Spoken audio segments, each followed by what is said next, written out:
Ngaffe nze omuwagizi we ate nanze self-made vision kinkwatiraako because nze bwemba wa NRM sijja kudda kyesigeza ebyine byala agenda kubyaniriza nkijaali omuli FDC omuli DP Democratic Alliance okutegeera omulimu nti alina entegeera y'empulira ye bannayuganda tugenda tufokasira ku mpulira z'abantu netulema okufokasira ku mpulira zaffe kati ye ali emisikini agenda wandika ebintu ebyo ng'alina empulira ye n'entegeera ye eyetengeredde era yatengeredde ku ntegeera ye okuwandika byawandiise so mu byonna ffe bawagira President Museveni wa NRM bw'oba otugobye thank you so much so what which is okay first of all to be self-made ati mbu bayinza okukwawula ne alio bwekuba kisoboka tewali kintu oba njawukanire bazalira nabo kati ate gwenda byobukulu yenviiri kibalekawo abadde batinkiza naye gwe bamanyi nawagira muntu kyayogera lowooza akikakasa nkuzzayo ku bintu nkuzizaayo ku bantu benjagala omanyi lwaki rokeeki yanumanyo rokeeki njagala nkumulire lwaki njagala Trump lwaki njagala President Museveni lwaki njagala nga like nagambya nonola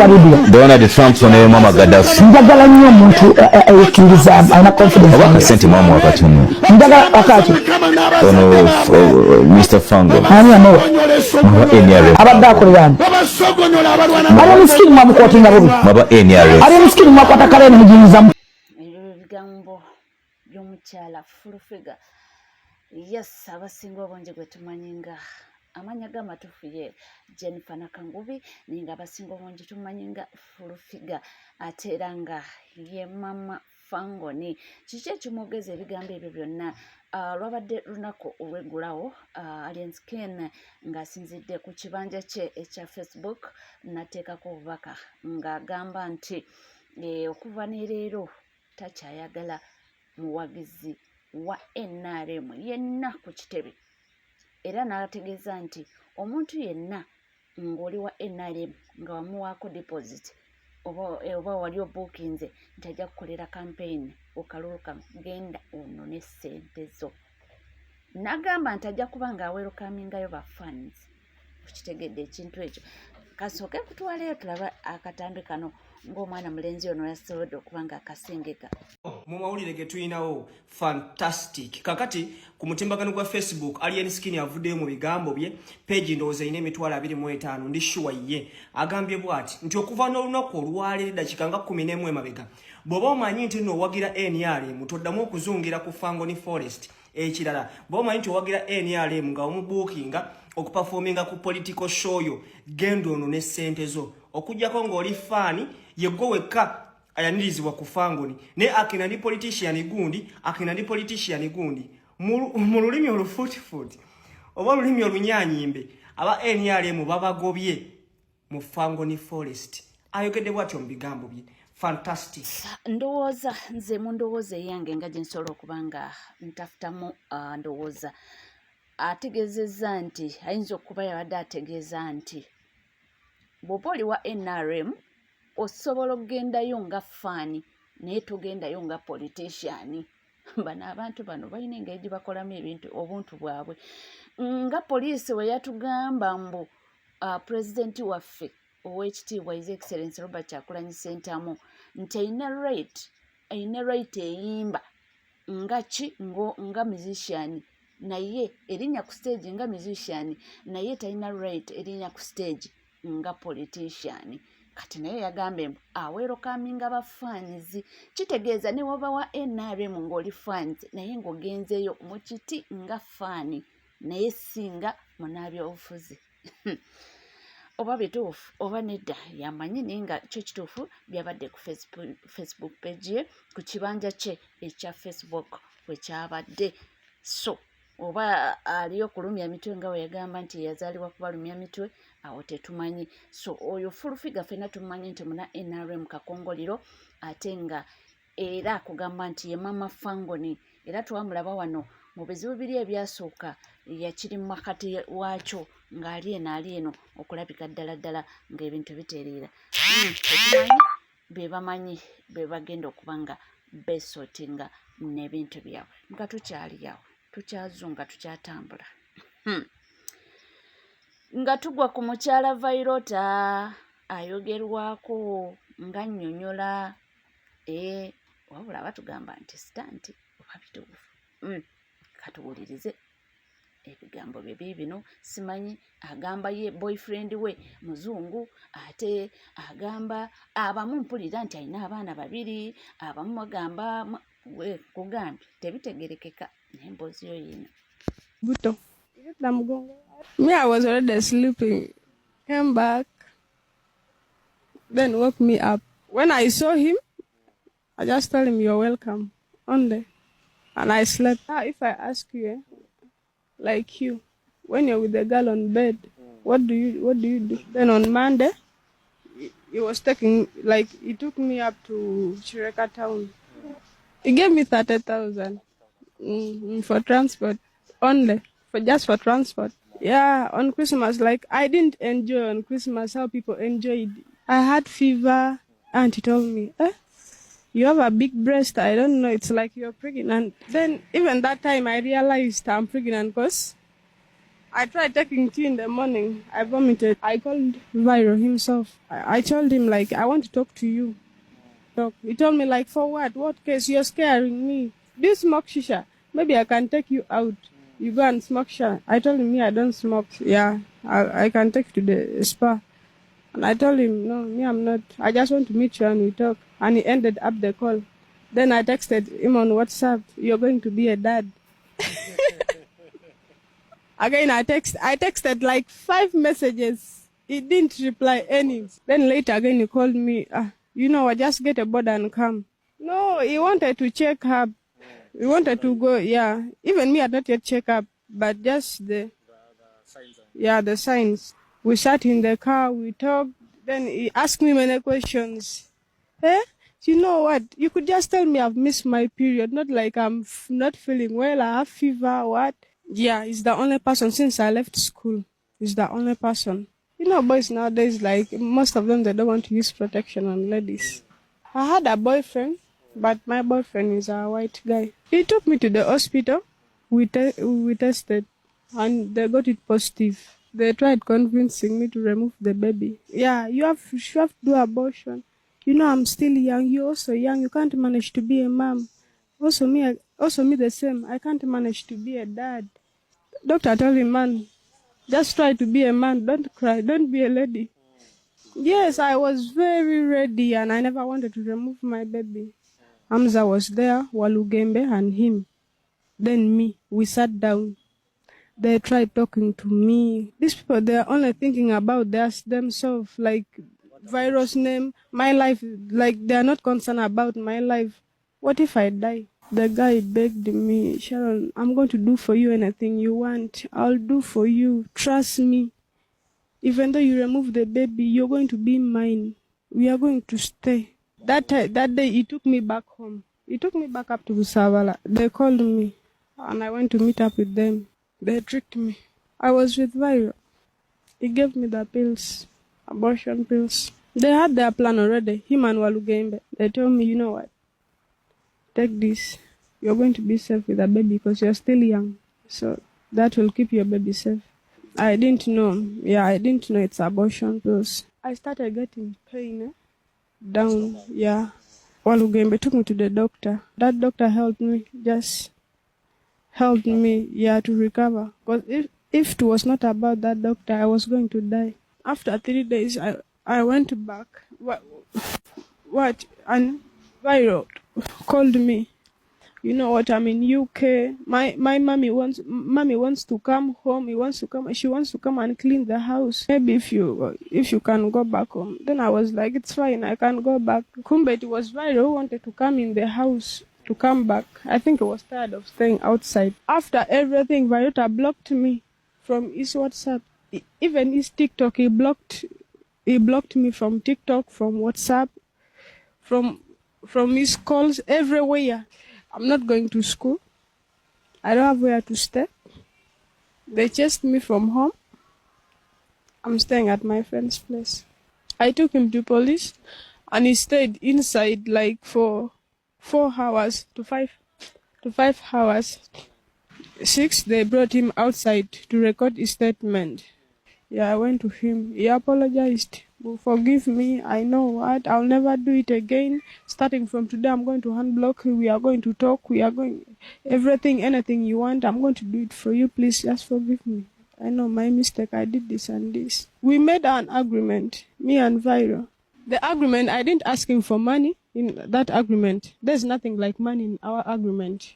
Actually, I can't tell it. It's only private between me and him and the manager. I forgave him as me. Yeah, as someone I know. You know, people do mistakes. After me removing these guys out, it didn't take, let me not even say that, it didn't take 10 minutes. They started turning their back on me. Whenever I call them, they don't pick up the call. Even though they are to tell maybe Viro don't like me. If you don't like someone, why would you come and sleep on someone, and even not only one time? My name is Sharon, girlfriend to Virota. We are just... Oba story nza tagitegedde bulungi. Mwala agamba Virota ye boyfriend asooka naye ate agamba yalina boyfriend omuzungu awo simanyi kati oba baali beedetingira bino bya ku internet sibitegeera. Anyway, ebamanyi buli omu ayina ebizibu bye naye nga story yiyo omugiwulidde era nga nze nja kuba nga mbongera. Njagala tutunuulire story ezigenda mu maaso nnyingi nnyo ddala ku bayimbi baffe. Ate ye Ruth Kuganja yawunyiriza eggwanga kwegamba ebigambo byabadde bimufulumamu.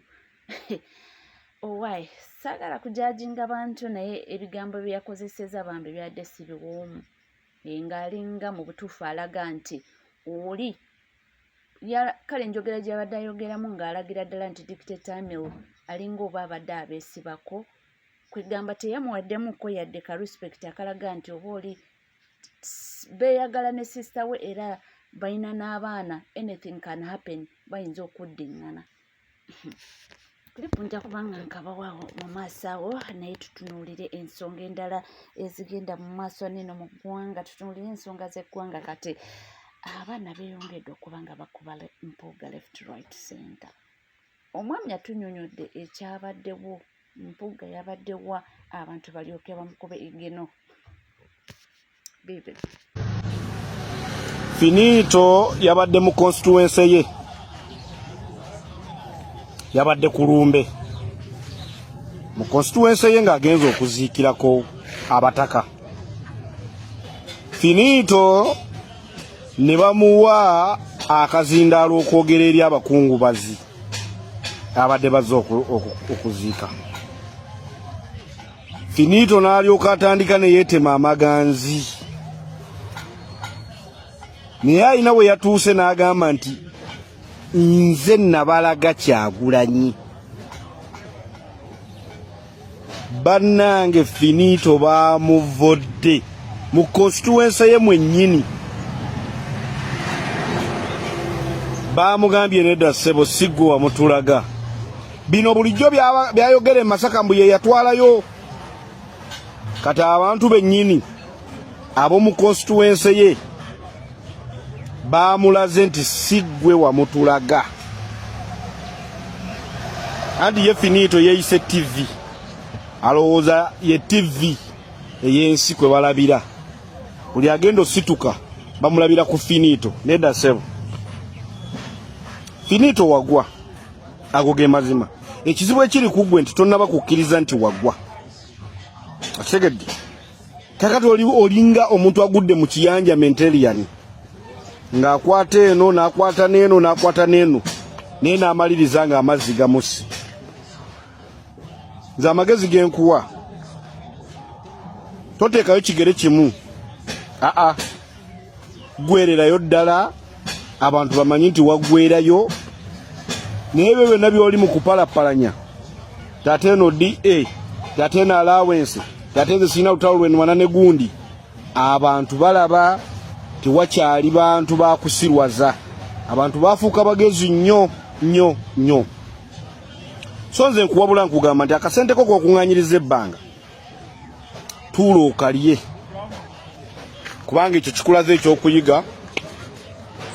Amagezi genkuwa kakkana odde mu DA gwe ne Mabike mulye ssente muleme kutumalira budde kintu ekyo ate ye waliwo omuvuka akuleetedde record agambye nti bannange ono omusajja omwaka guno amenye record akuleeteddeyo list za record Mpuuga zasobodde okuba nga amenya agambye teri muntu era teri politician omulala alimenya record ng'eno 15 Mpuuga byakoze nga byewuunyisa mu 2025 ng'etandika era nga tebikolwangako muntu mulala yenna nga ye yasoose era birijjukirwa emirembe gyonna. Mpuuga yasoose okukola olumbe nga tekuli mufunga mwoyo yaliko. Mpuuga yasoose okuwerekereza omulambo omusiraamu nga taguwerekerezaako ennyimba z'Abakatuliki. Oyo ye Mpuuga gwe nkubuulira. Mpuuga ye musajja asoose okukola olumbe ne lufulopinga. Mpuuga ye musajja asoose okulaga nti omulambo gumusinga okutegeera. Oyo ye Mpuuga. Mpuuga ye musajja asoose okuleeta kwaya y'Abakatuliki eyimbe ku lumbe lw'omusajja omusiraamu tekikkirizibwa. Mpuuga yasoose okutegeka ekidaala ky'omufu omulambo ne gutajja. Mpuuga yasoose okwambaza bamulekwa t-shirt nga tekuli kifaananyi kya mugenzi nga kuliko kifaananyi kye ate nga si ye yafudde ate nga n'omugenzi tamulinaako luganda. Mpuuga yasoose omukatuliki okuleeta ennyimba okuleeta kwaya eyimbe mu lumbe lw'omusajja omusiraamu tekikkirizibwa. Mpuuga yasoose okutegeka baliyo show n'emusala abantu ne batajja. Mpuuga yasoose okuba ow'ekitiibwa nga musezi era ng'asera misana ng'ensi yonna eraba ng'akayanira omulambo. Mpuuga ye w'ekitiibwa asookedde ddala okubeera MC ku mukolo gw'olumbe ate nga ye mutegesi ate nga ye mugenyi omukulu ate nga alina mugambo otusi. Mpuuga yasoose okuleeta ab'ebitiibwa ku lumbe lw'omusiraamu nga tekuli n'omu ayambadde kakofiira yadde ak'obuyisiraamu. Oyo ye Mpuuga. Mpuuga ye mukrisitu asoose okusembera mu Ekereziya ng'alina abakazi babiri nga tekikkirizibwa. Mpuuga y'ow'ekitiibwa asoose okuba hiiti mu 2025 nga hiiti takuba ya luyimba ng'akuba ya mufu. Mpuuga n'ekisembayo nawe omala ogateeka ekyo mu comment section. Mpuuga yasoose okutegeka misa ng'ate ategeka ku lumbe lw'omuyisiraamu tekikkirizibwa. Kati nawe gattako ekikyo Mpuuga ku byolaba byakoze. Ekyo kyekyennina kya Mpuuga kye tulina mu ggwanga. Omuganda agamba nti zikusooka ne zitakuva mabega. Mbe ennaku zikusookanga ne zitakuva mabega. Bwe zikuva emabega oyinza okwevuma ensi. Naye omwami Mpuuga ebintu essaawa ya kakati we twogerera bimwefuulidde buli wamu ebintu tebitambula bulungi ate abaana bamukuba left right center. Abaana bakyeyongera okulaga nti mu butuufu ono yagwamu atuula akakkane asirike nti obudde bwe buweddeyo akole ebirala. Omusajja ono mumulaba Mpuuga ne banne ebintu bye bakola balowooza babonyaabonya Kyagulanyi era gwe bali mu kulwanyisa naye ne beerabira nti bali mu kulwanyisa Bannayuganda. Mpuuga ebintu by'okola ne banne oli mu kulwanyisa Bannayuganda. Nze ebintu byonna Mpuuga byakola simwogerangako naye ku luno basusse we bandikomye. Mpuuga ne banne ebintu bye bakola babonyaabonya Bannayuganda. Babawa ssente okujja okutulugunya struggle yaffe n'okutuvvuula n'okutuyisaamu amaaso. Njagala nkibategeeze basajja muffe tetuwagira Kyagulanyi wabula tuwagira kozi gye yeetisse. Kitegeeza muba mulwanyisa omuntu oyo muba mulwanyisa ffe Bannayuganda bamukkiririzaamu era essuubi lyaffe meririmuka kubanga tetulina ssuubi walala. Kati mwe muba mugende wa Mwami Museveni n'abawaayo ssente ne mujja ne mutandika okututulugunya n'okutwogererako ebigambo byammwe eby'ekisirusiru n'okuzanyira ku bulamu bwaffe n'omusaayi gwaffe muba temutubazeemu magezi. Abasajja bano babeera mu palamenti ne babba ssente ne balya ssente zaali badde zituzimbira amasomero zituzimbira amalwaliro bo bazeeza ne bazirya ne bazeezibika. Naye ate ffe bazadde ffe beebamu ffe batwala abaana mu masomero gaabwe era ne tuddamu ne tuwagira okubonyaabonyezebwa kwaffe. Kuba buli okwata omwana omutwala mu ssomero ly'omusajja ono kitegeeza oba owagidde okubonaabona kwe gonga omuntu. Kati nno meseji yange genda eri bannamasaka mwenna. Mukimanyi bulungi Mpuuga alina amasomero. Alina Masaka Seeke, alinako Noweeka Primary and Nursery. Nze owange taddayo. Omwana owange abadde asomerako Noweeka Masaka Parents. Ndowooze muwulira by'essomero eryo. Taddayo Masaka City. Taddayo. Nze sigenda kukwata ssente zange empitirivu ze nsasula mu ssomero lya Mpuuga. Nsasulire okubonaabona kwange, nsasulire okutyoboolebwa kwange, nsasulibwe ejjooga okunjooga. Ate nga nezaalibadde zinzimbira essomero omwana wange gye yaliraze okusoma, Mpuuga azijjayo n'addamu n'azeezibika. Kitegeeza buli w'owagira Mpuuga, oba owagidde okubonaabonako, oba owagidde okutulugunyizibwako, oba owagidde akamanyiro n'ejjoogo Mpuuga byali mukola ku bannansi. Abasajja bano basusse we bandikomye. Nze siboogerangako bukya batandika kukola kasasiro waabwe ne ku peegi yange mbasagana bateekako. But this is too much. Omwana wange abadde asomera mu ssomero eryo. Muliraba? Naye taddayo. Taddayo mwaka ogujja taddayo kyawedde naligadde osisobola kusasulira kubonaabona kwange. So bannamasaka mwenna mbategeeza gwe ng'omanyi nti Mpuuga byakola bikunyiiza. Ng'omanyi nti Mpuuga byakola si bya bwenkanya eri ggwe nga ggwe munnansi. Akutyobodde akumanyidde abasajja baswazizza Obuganda. Baswazizza beene. Baswazizza ekitiibwa ky'Abaganda. Baswazizza ekitiibwa ky'Obuganda ng'Obuganda. Bye bakola byokka biswaza. Okumanya biswaza nti n'abaana bwabwe babitunulira balaba nga mu butuufu bibaswaza tebakyaswaza wabula baswaza buswaza.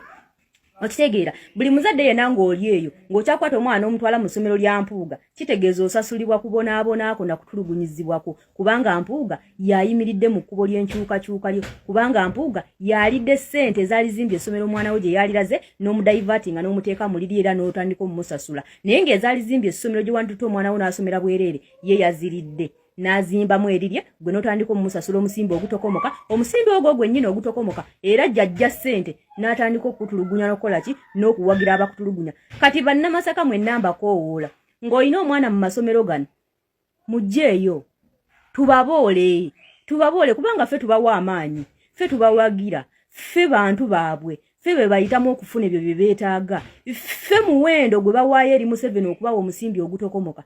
Kati nkubira omulanga bannamasaka nga gw'oli eyo munnamasaka oli eyo ng'otulugunyizibwa ng'olaba ebintu Mpuuga byakola mu butuufu yayimiridde mu kkubo ly'enkyukakyuka. Mumuboole kitegeeza buli okwatira omwana n'omutwala mu ssomero lye oba omuwadde ssente ezigenda okujja atulugunye ggwe oba omuwadde kapito emutwala ewa Museveni okujjayo ssente ezaalibadde ziyamba ggwe kubanga n'ebyo ebitaano bye yalya bisobola okuzimba essomero ddene lya gavumenti mu Masaka n'abiri masomero nga abiri nga gali well facilitated omwana yo n'agendayo n'asoma nga tutaddeyo yadde 10 naye Mpuuga yazezibika omuntu omu era n'oddamu n'okwata omusimbi ogutokomoka n'otwala omwana wo mu ssomero lye n'omuwagira ku bikolo bye byali mukola bannansi. Mubaboole bannamasaka tumanyi tuli bantu babooze mubaboole nze omwana wange abadde asomera ku eryo essomero lya Mpuuga Mathias Konoweeka Masaka Parents naye taddayo nze sobola kuwagira kubonaabona kwange nze nkuteekemu ssente nkuvujjirire no ekyo ekitasoboka. Era Mpuuga omwana owange tadda mu ssomero lyo nkubira mulanga buli muzadde yenna ng'oli eyo ng'ebintu Mpuuga byakola bikuswaza bikunyiiza bikuyisa bubi kubanga ali ku musaayi gwaffe kwazannyira ali ku musaayi gw'Abaganda baffe kwazannyira ali ku nsimbi zaffe z'abawi b'emisolo kwazannyira kwalira kwajogera kwatuvumira kwatuvoolera. Mumuboole abaana bwe mubajjeyo mu bisomero bye kubanga amaanyi ge gava mu ffe bantu tulabe gy'anaddamu okumanyiirira abantu. Naye nga tuli ku NCKTV kugamba kimu nti bw'obanga tuna subscribinga kikadde subscribinga ringinga that notification bell sharinga likinga amawulire gakyali mangi nnyo ddala bwe tula butuzikalira nywera nja kubanga ndukuwa